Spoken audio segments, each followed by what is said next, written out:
Setelah Menteri Kelautan dan Perikanan Susi Pujiastuti bersama DPR memutuskan menghentikan proyek reklamasi Teluk Jakarta sementara, ratusan nelayan Muara Angke meluapkan kegembiraannya. Mereka menduduki salah satu pulau hasil reklamasi Teluk Jakarta di Pulau G, Jakarta Utara, Minggu pagi. Tindakan ini sebagai bentuk penolakan atas sikap Pemprov DKI Jakarta yang mengeluarkan izin reklamasi. Para nelayan menancapkan replika gembok bertuliskan di segel nelayan sebagai simbolisasi pendudukan atas pulau reklamasi. Mereka menuntut Presiden Joko Widodo turun tangan untuk menghentikan mega proyek reklamasi yang semakin merugikan nelayan. Mereka meminta pemerintah mengkaji ulang dampak lingkungan reklamasi dengan melibatkan masyarakat sekitar. Pemerintah ini harus tegas, karena ini sudah jelas-jelas melanggar kedaulatan nelayan. Dan reklamasi ini tidak ada izinnya. Kalau Ahok selama ini menantang, nelayan mana yang dirugikan? Saya nelayan.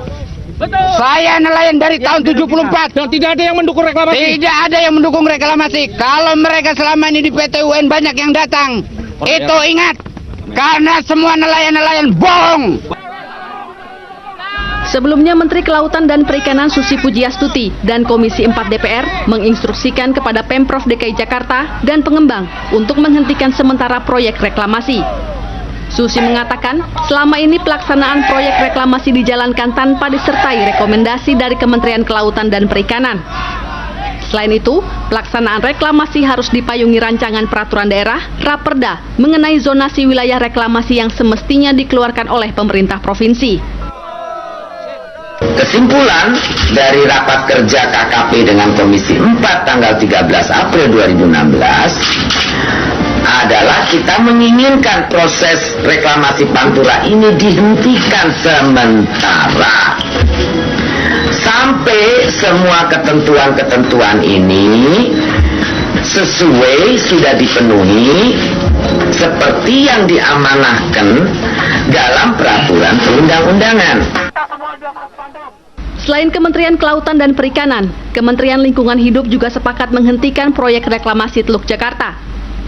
Kementerian Lingkungan Hidup telah mengeluarkan keputusan Menteri 301 tahun 2016 untuk melakukan kajian dan pengawasan reklamasi Pantai Utara.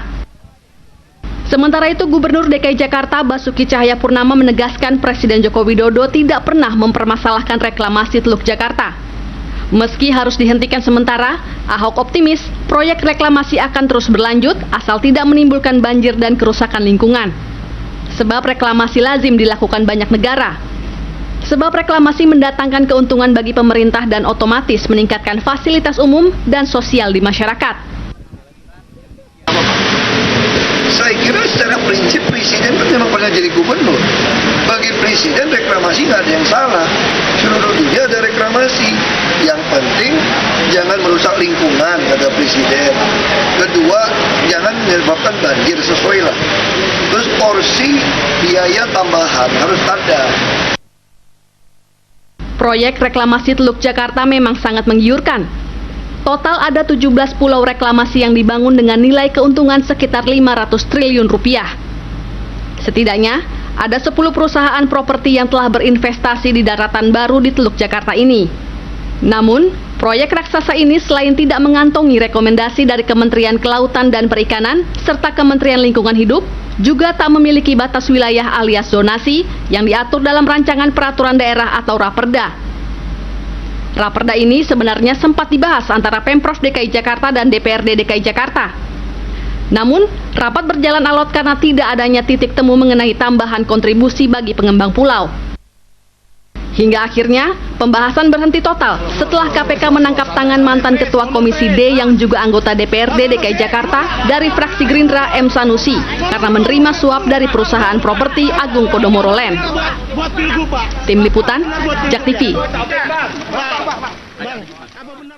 Dengan skandal korupsi reklamasi Teluk Jakarta, tadi itu merupakan ditentang oleh nelayan, terus juga penggiat lingkungan. Namun Presiden Jokowi menyatakan proyek reklamasi dilanjutkan. Ini update-nya dengan syarat atau juga ditinjau kembali. Nah, saya sebelum ke Pak Firdaus, saya kembali ke Pak Margarito. Iya. Sebetulnya ini wewenang siapa sih? Kalau lintas pertama begini ketentuannya. Kalau ini masuk kawasan strategis nasional itu kewenangannya pemerintah pusat. Atau kalau lintas provinsi, kewenangan pemerintah pusat. Jadi tinggal dicek aja. Apakah kawasan, kalau tidak salah itu di kawasan Teluk Jakarta ini masuk kualifikasi kawasan strategis nasional. Oleh karena itu di PP nomor 56 2012 atau 2009 kalau tidak salah. Begitu ya, ada lampirannya itu masuk ya, kawasan strategis nasional. Nah, oleh karena itu maka dengan begitu maka konsekuensinya kewenangan mengeluarkan izin untuk pengelolaan pulau-pulau itu sepenuhnya menjadi kewenangan pemerintah pusat. Dalam hal ini Kementerian Perikanan dan Kelautan itu. Namun Kementerian Perikanan kan sudah menentang. Ya, bagaimana? Kementerian Perikanan dan Kelautan sudah menentang ya sebelumnya. Iya, tapi semula kan mereka ragu-ragu juga gitu. Nanti setelah kalau tidak salah itu kita desak baru agak keras kalian. Terakhir kan Menteri Koordinator Maritim Pak Rizal Ramli gitu tegas-tegas ngambil porsi itu dengan mengatakan bahwa persoalan ini di take over ke pemerintah pusat gitu kan.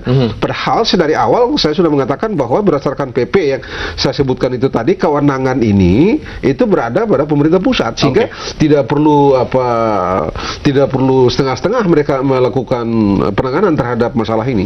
Pak Firdaus, ini kan reklamasi ini ditentang oleh nelayan yang berada di sekitar Teluk Jakarta. Bisa dijelaskan ke pemirsa bagaimana plus minus dan juga desain atau juga rencana dari pemerintah? Oke, jadi kenapa kita butuh reklamasi? Kita karena daya dukung ruang, daya tampung ruang kita di ibu kota yang 662 km persegi itu semakin menurun. Dengan beban populasi real kita di atas 13,5 juta jiwa. Sebagai perbandingan, Singapura itu luasnya kan 750, ya, tapi kan penduduknya cuma 4,8 juta, sehingga bisa bayangkan antara Singapura dengan Jakarta, ya. Lalu kemudian kedua, Teluk Jakarta itu sudah hampir 60 tahun menerima limbah yang tidak kita olah dengan baik, sehingga akumulasi limbah yang ada di Teluk Jakarta itu membuat Teluk Jakarta dalam kondisi ekologinya sangat mengalami penurunan kualitas yang luar biasa sekali, ya, sehingga keharusan untuk merestorasi Teluk Jakarta itu memang sebuah pilihan yang harus kita lakukan. Dalam saat bersamaan kita juga butuh ruang baru. Oke, kita lihat misalkan di Tokyo, kemudian di Osaka, di Shanghai, di Hong Kong, di Singapura, di Dubai, kota-kota pinggir pantai, ya, mengembangkan ruang barunya dia itu di ruang pantai. Tentunya kemudian bahwa dengan reklamasi akan ada dampak lingkungan sudah pastilah. Tapi mendiamkan juga pasti lebih besar dampak lingkungannya. Kedua, tentu dampak sosial.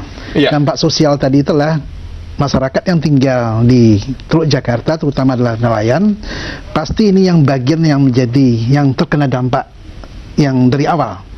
Nah, waktu tahun 2011 saya kan ada dalam tim replanning, ya, saya mengatakan bahwa kita harus mengadres, ya, bahwa bagaimana mengangkat nasib nelayan ini dalam 20-30 tahun yang akan datang tidak sama seperti ini. Mereka jauh lebih punya dignity, punya kapasitas ekonomi sosial yang lebih baik gitu kan, sehingga pengembangan Teluk Jakarta ini harus diintegrasikan dengan pengembangan nelayan tadi. Ya, kenapa saya katakan demikian? Coba pergi ke ibu kota negara manapun di muka bumi ini, ya, kota-kota besar, mana ada lagi nelayan di sana yang tradisional, tapi mereka nelayan yang sudah lebih lebih diangkat kualitas hidupnya, ekonominya gitu. Kita juga memimpikan hal yang sama, kan kita tidak ingin juga nelayan tinggal di Jakarta dengan kondisi lautnya tercemar lalu kemudian kita memanen, ya, produk laut tadi yang di dalamnya ada bioakumulasi bahan-bahan yang berbahaya yang kemudian disebarkan ke publik kita. Wah, saya juga takutnya Minamata kedua akan kita hadapi dalam 15-20 tahun yang akan datang gitu. Makanya kemudian reklamasi ini menjadi sebuah pilihan masa depan. Hanya kan kemudian tadi bahwa ada aturan-aturan yang dianggap dilanggar, sebetulnya tidak juga demikian. Kenapa? Tahun 95 kan dikeluarkan, ya, Kepres ya, 52 tahun. 52. Lalu kemudian di sana ada kewenangan yang diberikan ke DKI Jakarta untuk kemudian mengelola kawasan Teluk Jakarta tadi. Lalu kemudian keluar Perpres 54 tahun 2008. Di sana dicabut hal yang terkait dengan tata ruang.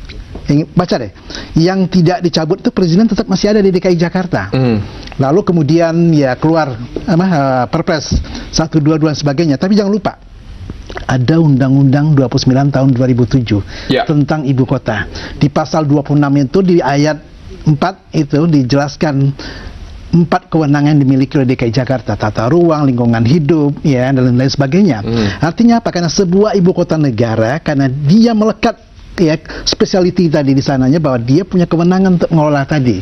Hanya dalam pelaksanaan AMDAL ada aturan yang dimana kemudian Kementerian Lingkungan Hidup harus ikut turun ke bawah untuk melakukan mengendalikan tadi.